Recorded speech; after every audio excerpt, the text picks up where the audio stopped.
Bismillahirrahmanirrahim. Assalamualaikum warahmatullahi wabarakatuh.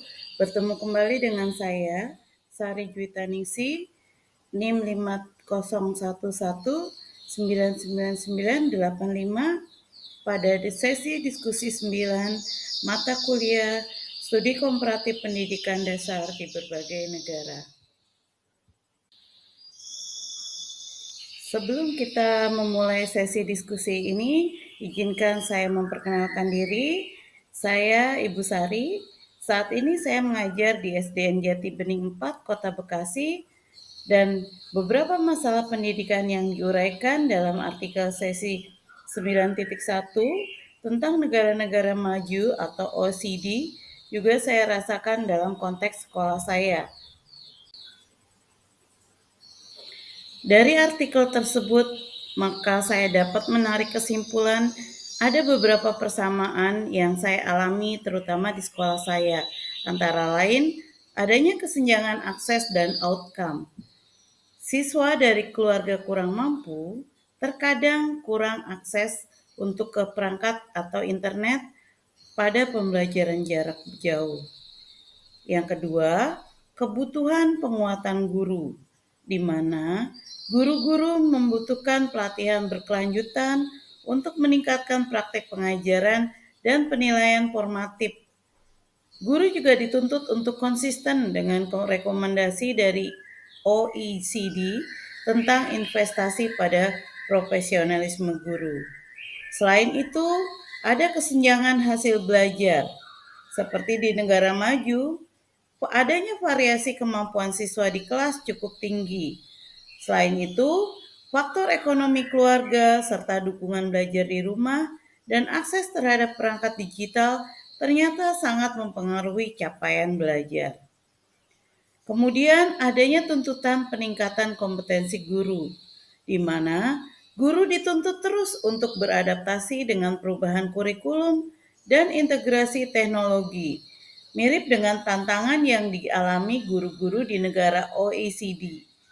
Selain itu, ada juga pemulihan pembelajaran pasca pandemi learning loss, di mana masih terlihat terutama pada siswa kelas rendah. Hal ini sejalan dengan temuan OECD yang menunjukkan dampak besar pada pandemi pada literasi dan numerasi. Selain persamaan-persamaan tersebut, ada juga perbedaan yang saya dapatkan dalam artikel itu. Yang pertama adalah adanya skala dan kualitas infrastruktur. Kalau di negara maju yang memiliki standar infrastruktur pendidikan yang lebih kuat dan merata, sedangkan di sekolah saya ketersediaan perangkat masih terbatas dan sangat tergantung pada anggaran BOS serta dukungan orang tua. Yang kedua, kebijakan berbasis data.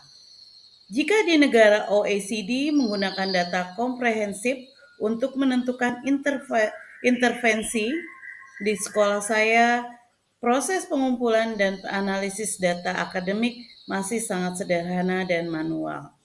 Selain itu, adanya rasio guru dan siswa. Negara maju cenderung memiliki rasio lebih ideal, sementara di sekolah saya, jumlah siswa dalam satu kelas terkadang masih cukup besar sehingga mempengaruhi efektivitas pengajaran, di mana di kelas saya gurunya adalah 1:38. Untuk menjawab pertanyaan selanjutnya, yaitu bagaimana artikel tersebut menjelaskan cara negara OECD mengatasi masalah, maka saya dapat menarik kesimpulan dengan hal-hal berikut.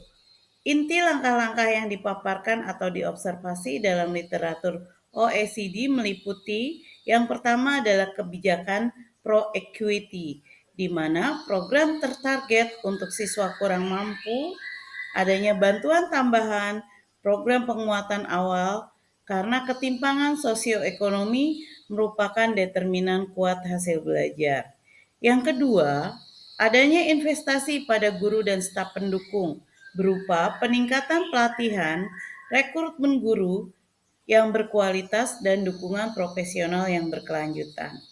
Yang ketiga adalah pemanfaatan data dan asesmen, di mana adanya monitoring berbasis data untuk mendeteksi learning loss yang dapat menyesuaikan intervensi.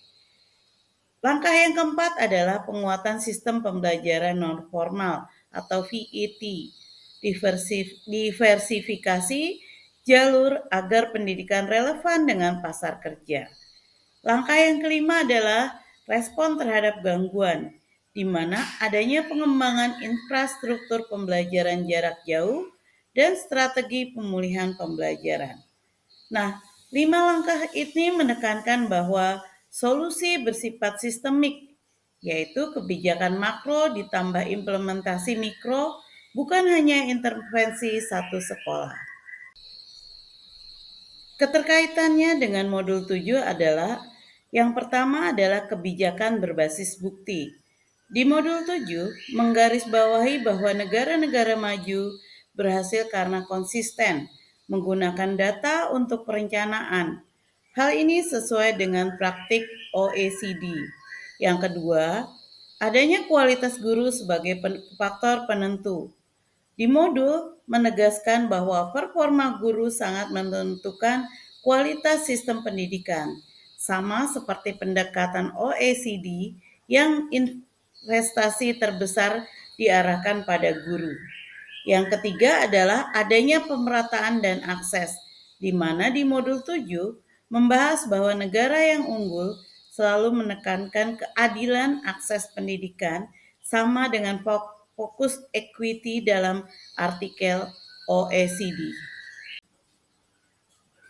Untuk menjawab pertanyaan berikutnya yaitu sistem pendidikan di Jepang, terkait dengan materi pengayaan sesi 9.2 yaitu kurikulum dan faktor PISA. Jepang dianggap sebagai salah satu negara dengan performa PISA tertinggi, terutama dalam matematika dan sains. Kurikulum di Jepang Course of Study memakai dokumen nasional Course of Study yang meregulasi kerangka kurikulum, revisi berkala sekitar tiap 10 tahun sekali, di mana mereka menyeimbangkan penguasaan dasar dan kemampuan berpikir, komunikasi, problem solving. Implementasi difokuskan untuk menjaga standar nasional sekaligus memberi ruang bagi guru atau satuan pendidikan menyesuaikan metodenya. Nah, di kurikulum Jepang yang berupa Course of Study itu difokuskan pada kurikulum nasional yang ditetapkan oleh MEXT dan berlaku untuk seluruh sekolah. Menekankan juga keseimbangan antara pengetahuan dasar, keterampilan berpikir tingkat tinggi, dan pembentukan karakter.